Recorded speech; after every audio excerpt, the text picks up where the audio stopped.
how bad do you want this? If it's as bad as you want to live, or breathe, or sleep, whatever the hell it may be, I can work with you. But a lot of people, most people don't want it that badly, which is why they always ask the question, man, how did you get to where you are? You know how to do it. You know exactly how to be you or how to be me. You don't want to do it. Before you knew it, through this new attitude, through this new shift that Greg had said to me, you know, focus on what you can control. Focus on what you're getting, not what anyone else is getting. Whenever you get an opportunity, you take advantage of it. You treat it like it's the Super Bowl. You treat it like it's game day. Go out there and treat practice like no one else does. And I did that every single day. And it was a lot. It was taxing on me. There was a lot of stress for me, even in high school. When I look back at those times, it wasn't probably like a typical college experience because I was really motivated to play, but I had to take it to a new level that the other guys wouldn't.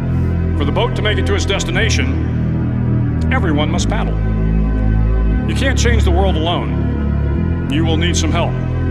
And to truly get from your starting point to your destination takes friends, colleagues, the goodwill of strangers, and a strong coxswain to guide you. If you want to change the world, find someone to help you paddle. Don't be afraid to fail big, to dream big. But remember, dreams without goals are just dreams, and they ultimately fuel disappointment. So have dreams, but have goals. You can't just get rid of the devil permanently. What you can do is over time begin to control and silence the devil or your inner critic. Well, the way you do that is through the self-work. Maybe it's therapy.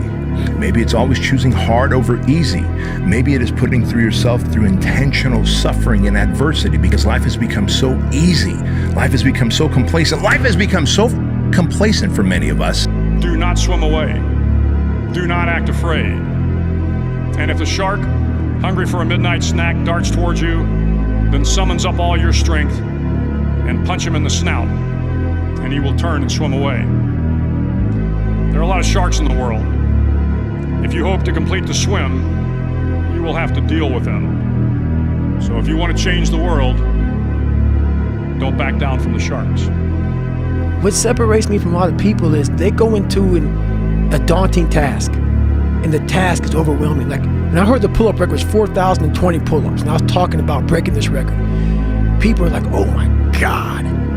I went right to a pen and paper. Like, what are you doing? I'm doing the math, man. What are you talking about? I'm open-minded to the fact that, okay, if I do 5 pull-ups in a minute for so many hours, I can get so many pull-ups in. How much time do I have to rest? I was breaking the math down.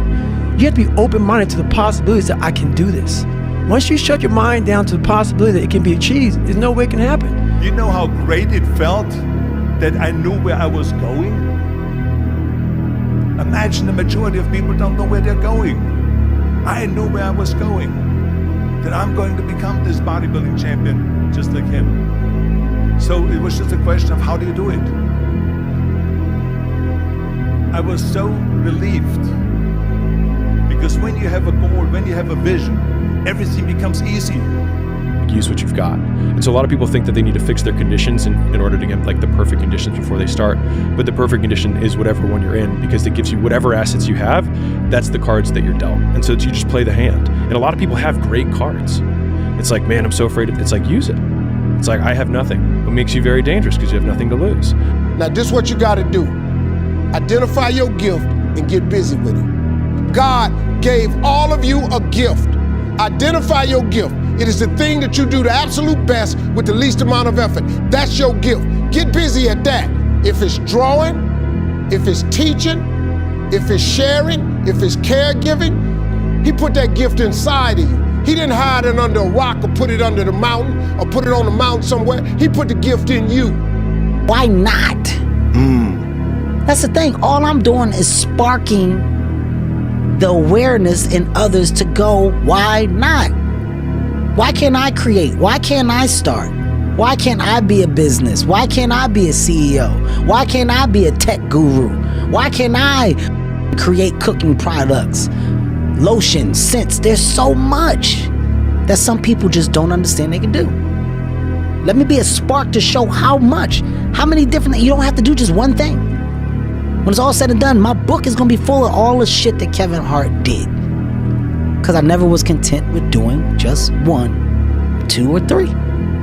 Why not? You're not afraid of failing. You're afraid of what other people will think of you if you fail. But if you're afraid of that, imagine what they think of you when you aren't even trying. Oh yeah, they aren't. What a time now for us to take this dream and not let it die. Take this dream and give it life. Take this dream and breathe into it your own personal spirit until finally it becomes a flame that burns around the whole world. Let's go do it now. Nothing is permanent. Nothing is permanent. And a lot of times you have to learn to perform without motivation. You have to learn to perform without purpose. You have to learn to perform a lot of different things. And that's what people think. They think I need to have this motivation to work out, to study, to be better. So if they don't have it, they just don't do it. And that's where you fail.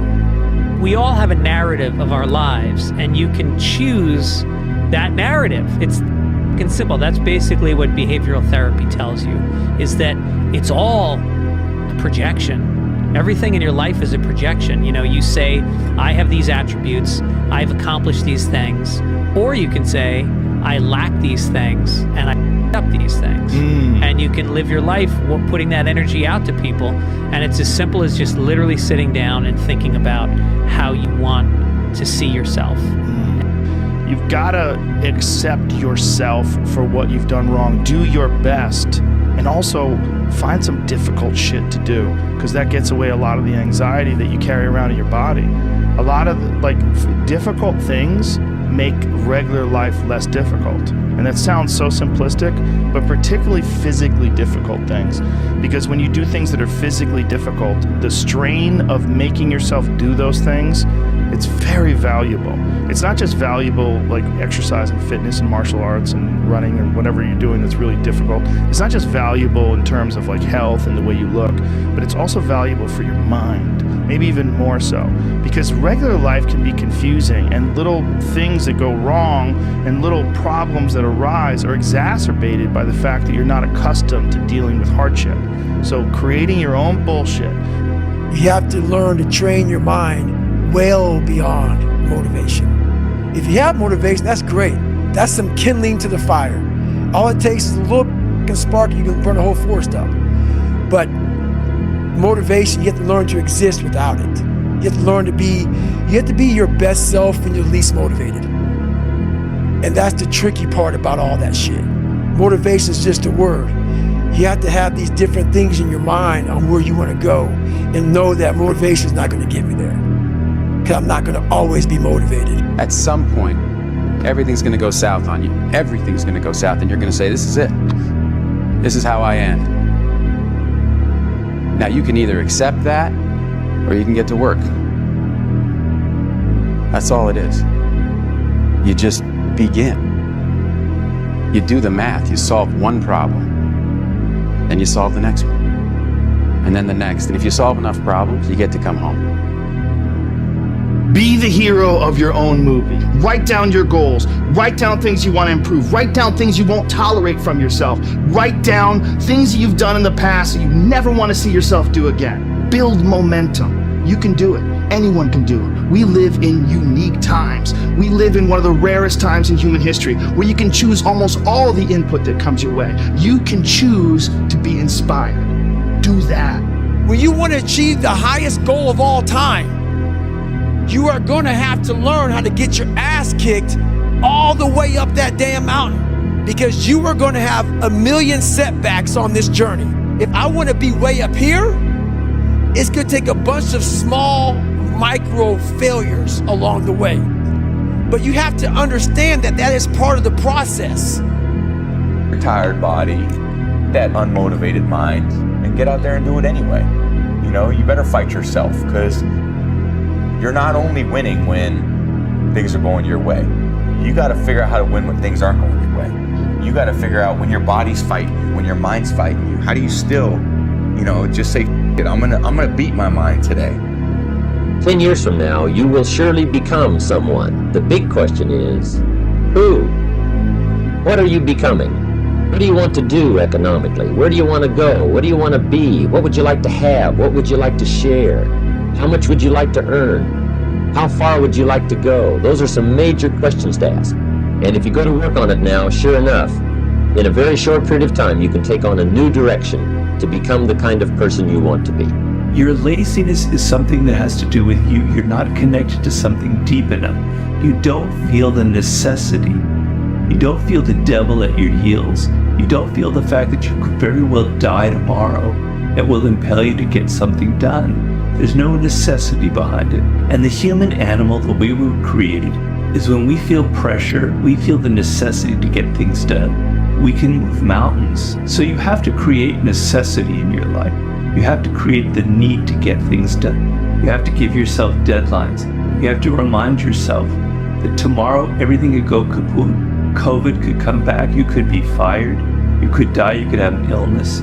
Give yourself a sense of urgency that I need to get things done. You have to eat the dream. You have to sleep the dream. You have to dream the dream. You gotta touch. You have to see it when nobody else sees it. You have to feel it when it's not tangible. You have to believe it when you cannot see it. You've gotta be possessed with the dream. And every single day, you've gotta wake up and put forth effort. It's so easy to be great nowadays, my friend, because most people are weak. Most people don't want to go to that extra mile. Most people don't want to find that extra because it sucks. It's miserable. It's lonely. That brings joy to my life right there. Why? Because I know there's so many people that have the ability and just refuse to get off that couch.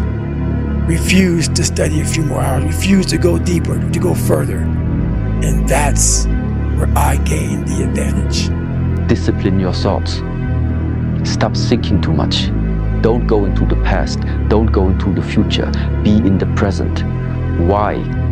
Because only then it's possible that the mind is free, the capacity is free, and now you completely immerse into whatever you are doing. And this means you have arrived. Driven human beings are going to always feel like they're behind. They're going to always feel like they're not doing good enough. They're going to always feel like they're not far enough. They're going to always feel like you're losing. Look, winning, this is how it feels. 90% of the time, you're going to feel like you're getting your balls kicked in, all right? 8% of the time, you're going to be confused and you're frustrated. 2% of the time, you actually win. And those moments come and go, and then you're back in the 90%. And that's the reality of a winner's life. People don't understand that. They think it's all about cruising around in a cool car, having a free and happy and easy and go-lucky life. And that's not reality, because true winners are built for the fight. They're built for the battle. They don't find peace and joy and happiness in the win. They find what they're looking for in the fight.